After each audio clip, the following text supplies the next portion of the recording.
Besicela amaphoyisa abopha isifebe lesi esizala uNhlamulo Sambo. Unondindwa lo owumaka Nhlamulo, uNhlamulo iphara leli elinqunyiwe lapha eWestern Cape ebelithi ligqekeza umuzi womuntu elingene emkhukhwini wenye indoda lithi liyawugqekeza lihamba nelinye iphara leXhosa. Waqhamuka umnikazi womkhukhu walijaha iphara selibaleka leli letsonga walibamba walinquma. Unina ke wali iphara leli lo enimbonayo sicela aboshwe Nkosi yami lo mama ulone kakhulu izwe umoshile kakhulu umgelemba lo unondindwa lo isifebe lesi simoshile kakhulu. Into yokuqala isifebe lesi simosha isithunzi samaphoyisa engathi amaphoyisa akuyipropaganda ethile engathi akuyinarrative ethile engathi amaphoyisa aqamba amanga engathi amaphoyisa ahlangene nezigebengu. Lo mama nje ungcolise kakhulu umsebenzi wamaphoyisa.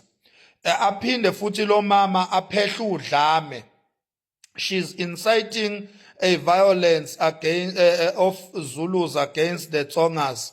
Lo mama uthi i-march and march noma i-protest ya foreigners must go uthi yona ebulale indodana yakhe. Njengamanje i-march and march yaziwa njengababulali ngenxa yalomfazi leli phara likanondindwa leli.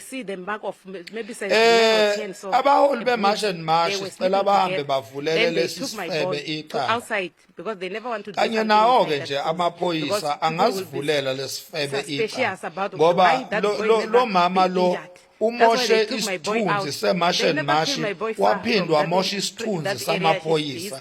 Kahle kahle lo mama nje leli EFF leli fighter lamasemba leli elirimuviwe ngisho egroupini ye-EFF.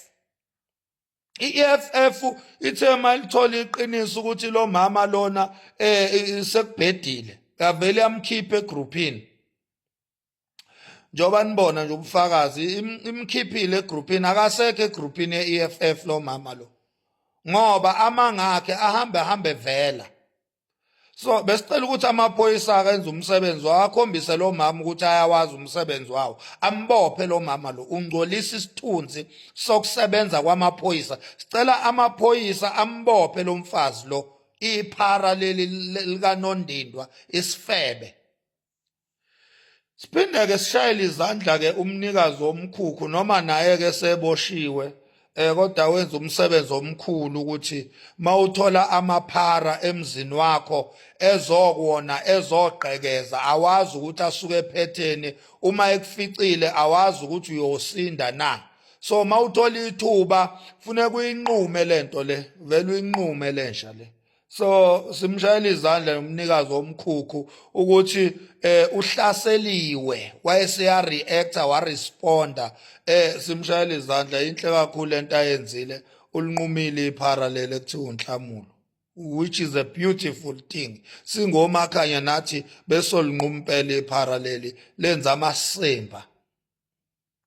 Ya besisho njalo ke sithi ke ababoshwe bonke laba ababhizi baphusha narrative yokuthi amaphoyisa namanga iphara leli la kwaSambo bathi libulawe i-march and march libulawe ama-protesters.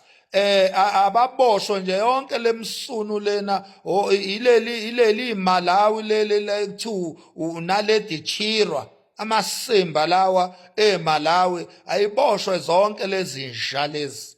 Khona nalomfana lona onentshebe engathi zinza zensha lohleze kwitiza isilungu lana ohleze ebhizi emelene uJacinta elode emlandelela emthuka emlandelele kwitiza isingisi esinuka isihlama lana. Lo mfana lone onekhanda elimiswa kwedombolo nentshebe engazuthi izinza zensha zonke lezi nja ayiboshwe ivulelwa amacala ngoba zibhizi ziphusha inarrative yamanga msunyonina.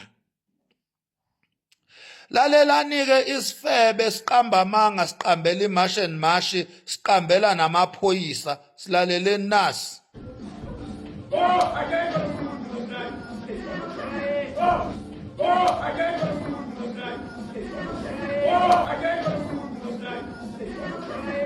What I can tell you, I'm sure about that because that boy is a tosser and they didn't kill that boy. That's why I'm sure about that. They kicked the door. I see the mark of maybe says 9 or 10, so a boons. They were sleeping together. Then they took my boy to outside because they never want to do something inside that pose because people will be suspicious about why that boy never been injured. That's why they took my boy out.